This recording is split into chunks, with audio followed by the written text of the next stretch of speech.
சாதாரணமான ஒரு சின்ன சின்ன நிகழ்ச்சிகளுக்கு கூட இங்கே வாரத்திற்கு 4 முறை 5 முறை வந்து சுற்றுப்பயணம் செய்து கொண்டிருக்கிறார். 2 தினங்களுக்கு முன்பு தமிழக அரசின் மாவட்ட ஆட்சித்தலைவர் வந்து சென்றார். ஆனால் கடந்த 3 நாட்களாக இரவும் பகலுமாக நீதி கேட்டு போராடி கொண்டிருக்கிறோம். இவர்கள் எந்த நாட்டில் இருக்கிறார்கள்? இந்த அநீதிக்கு குரல் கொடுத்து இங்கே வந்து அந்த குடும்பத்திற்கு ஆறுதல் சொல்வதற்கு கூட மாவட்ட ஆட்சித்தலைவருக்கு நேரம் இல்லாமல் போய்விட்டதா? இந்த பகுதியுடைய அமைச்சர் என்ன செய்து கொண்டிருக்கிறார்? இந்த பகுதியுடைய அமைச்சர் என்ன செய்து கொண்டிருக்கிறார்? இந்த தொகுதியுடைய எம்எல்ஏ எங்கே போனார்? பக்கத்தில் இருக்கிற எம்எல்ஏ அரக்கோணம் எம்எல்ஏ எங்க போனார்? என்ன உங்களுக்கு இவங்க யாதவரும் வன்னியர் என்று சொன்னால் உங்களுக்கு கசக்கிறதா? இவங்களுக்கு வந்து ஒரு ஆறுதல் சொல்வதற்கு கூட ஒரு கட்டசி ஒரு உங்களுக்கு அந்த எண்ணம் ஏன் வரல? வந்தா உங்களுக்கு வேற யாரையாச்சும் வந்து அவங்களை சார்ந்து ஓட்டு போட மாட்டாங்க, ஓட்டு போயிடும் பாக்குறீங்க. என்னன்னா இது பேசுறதுக்கு ரொம்ப வெட்கக்கேடா இருக்கு. மாவட்ட ஆட்சித்தலைவர் இன்னும் 1 மணி நேரத்திற்குள் இந்த பேருந்து நிலையத்தில் இங்கே உட்கார்ந்து இருக்கும் மக்களின் நீதிக்கு அவருடைய பதில் அளித்து தமிழக அரசுக்கு உரிய அந்த நிதியை வழங்க வேண்டும், பாதுகாப்புக்கு உறுதி அளிக்க வேண்டும், அந்த குடும்பத்திற்கு வேலை வாய்ப்புக்கு உண்டான உறுதியளிப்பை தர வேண்டும். அந்த வாக்குறுதியை மாவட்ட ஆட்சித்தலைவர் அவர்கள் இன்னும் 1 மணி நேரத்திற்குள் இங்கு வரவில்லை என்று சொன்னால் அடுத்து இங்கே ராணிப்பேட்டை மாவட்டம் முழுவதும் ஆங்காங்கே வன்னியர்களும் பாட்டாளி மக்கள் கட்சியும் யாதவ சமுதாயத்தை சேர்ந்தவர்களும் ஆங்காங்கே போராட்டங்களை அறிவித்திருக்கின்றார்கள். இனி ஒரே ஒரு இடத்தில் கூட உங்களால் நிலைமை கட்டுக்குள் கொண்டு வர முடியாது என்பதை இந்த நேரத்தில் சொல்லிக்கொள்ள விரும்புகிறேன்.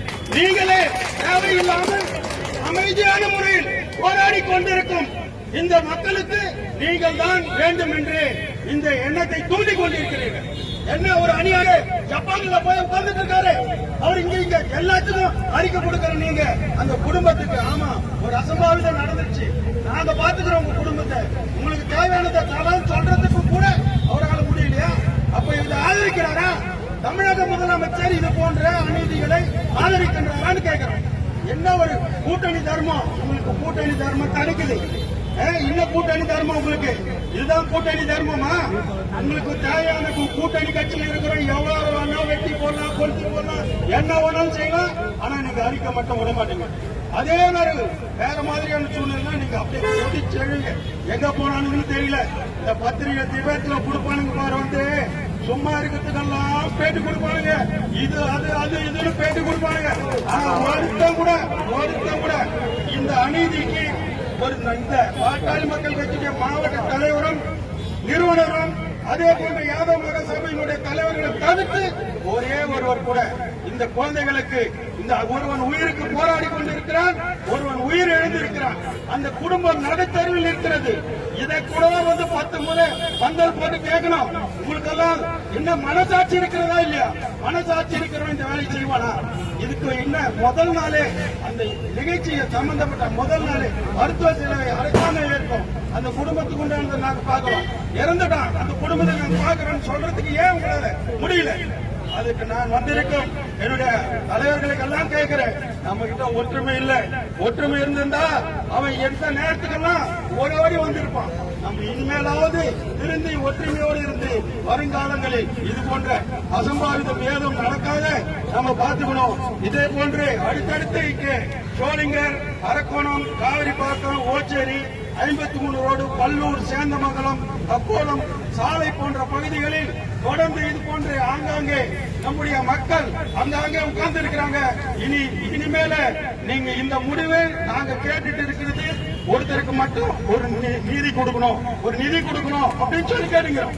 நீங்க தேவையில்லாம எல்லா இடத்துலயும் நடக்கிற தவறு. காவல்துறைக்கு ஒரு வேண்டுகோளா வைக்கிறோம், எச்சரிக்கை வைக்கிறோம். இந்த விஷயம் எங்க தொடங்குது?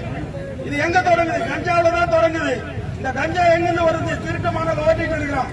அதுல வர பணத்தை எடுத்துட்டு வந்து போய் அவன் போட்டுட்டு அவனவோ நீங்க தடை பண்ணிருக்க ஒழுங்கான் இருப்பான். அதையெல்லாம் வளர விட்டுட்டு இன்னைக்கு இப்படி ஒரு உயிரை பறி கொடுக்கின்ற சூழ்நிலை ஏற்பட்டிருக்கிறது. அதற்கு காவல்துறையாளர்கள் வருங்காலத்தில் இது போன்ற எந்த நிகழ்வும் நடக்கக்கூடாது, ஆங்காங்கே போராட்டங்கள் நடக்கும் என்பதை தெரிவித்துக் கொள்கிறேன்.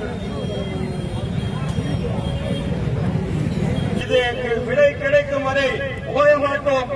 ராணிப்பேட்டை மாவட்டம் முழுவதும் இந்த ஆர்ப்பாட்டமும் போராட்டமும் நடக்கும் என்பதை காவல்துறைக்கும் வருவாய்த்துறைக்கும் இப்போது அவர்களுக்கு தகவல் தெரிவிக்கிறோம். உடனடியாக இதற்கு தீர்வு காணவில்லை என்று சொன்னால் மதியம் 3 மணிக்கு மேல் இங்கே குறிப்பிட்டுள்ள அனைத்து பகுதிகளிலும் இங்குள்ள தலைவர்களின் தலைமையில் ஒவ்வொருத்தரும் போய் தலைமையேற்று அந்த கூட்டத்தை நடத்துவோம் என்பதை தெரிவித்துக் கொள்கிறோம். நன்றி, வணக்கம்.